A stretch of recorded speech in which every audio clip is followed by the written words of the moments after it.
পাইছো আৰু দেই কিটো দিলেও নেখাওঁ কিটো দিলেও নেখাওঁ মই কলো মই এইটো কাৰোবাক দি দিম বুলিহে ভাবিছিলো আৰু দেই কিন্তু ভাল খবৰ এটা আছে নহয় তই গম পাইছ না মনটো আজি বহুত ভাল লাগি আছে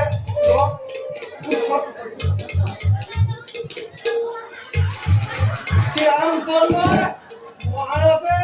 বৃহৎ যজ্ঞ আয়োজন কৰিছে গোটেই পৃথিৱীৰ ঘোঁৰাবিলাকৰ মাজৰ পৰা তোক বাছনি কৰিছে গম পাইছ না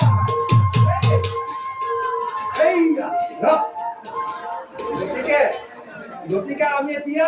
শ্ৰীৰামচন্দ্ৰৰ ৰাজ্যলৈ যাব লাগিব বুজিছ বল বল আমি এতিয়া শ্ৰীৰামচন্দ্ৰৰ ৰাজ্যলৈ যাওঁ বল বল